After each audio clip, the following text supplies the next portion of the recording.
Alrighty, continuing from our previous basics on the visual editor, we're going to show you a few more things here. First off, we're going to show you how to delete a node. Very simple to do that. Click in the node just as if you're going to change the content, change to the Actions tab, and then there's a nice big red button there where you can delete the node. While we're here, you can also see how you can set the node as a root node, and you can also change the background color.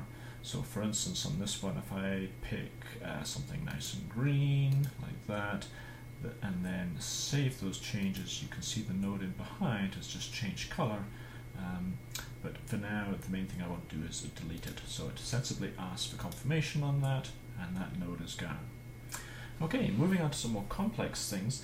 There's a very useful function for more complex maps where you can copy whole sections. So if you've just created a set of nodes which you quite like, asking a particular set of questions, and you want to reproduce them, change to select mode, and this allows you to grab a set of nodes like this, and they become highlighted with dotted lines, and then you can make a copy of those, copy it into your clipboard. And the way you do that is with your quick keys Control-C, not Command-C, Control-C, that's copied to the clipboard, and then if you want to paste them somewhere else, then Control-V will drop them in elsewhere, and we now have a set of nodes which are effectively identical, which you can then do further things with.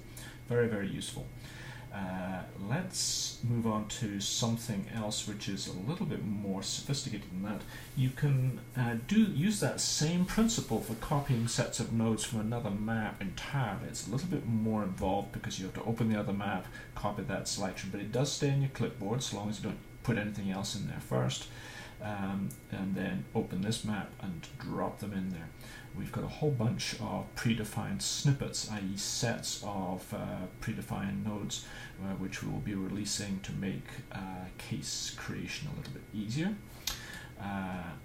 Let's zoom out a little bit because I also want to show you a nice new feature which allows you to create predefined sets of nodes.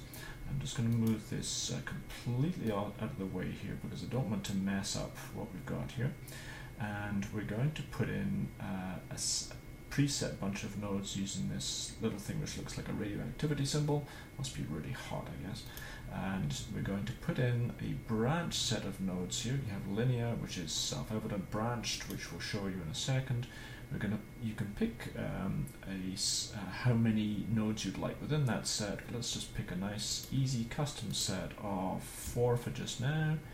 And this, as you'll see, is dropped into our map right in the middle. You have an entry point, 4 branches from that. So they all go out literally. So it's a set of 4 choices, and it comes back to a continuation point, which is quite useful for some types of questions.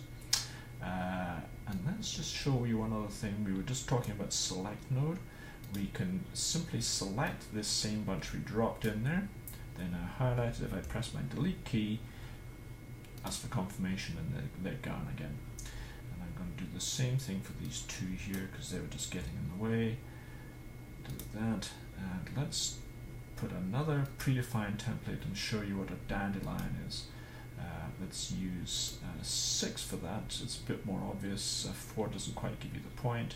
The idea behind a dandelion is that it is similar to a branch set, but that any of the cases, any of the choices as you come in from the entry point, so that's the new node you'd enter in here, you would link that to the previous map simply by drawing a link reference across like this. You come into the entry point and then you have 6 choices, but once you've made that choice, the user can select anything else from within that set before they leave at the exit point down here. So there's multiple, there's one way in, multiple choices which can all be reselected while they're in that set, and then a single exit point out of the case which you can then lead on elsewhere. It's called a dandelion because of this, when you have multiple nodes, it looks like this big white fluffy puffball. That'll become self-evident when you start using that tool.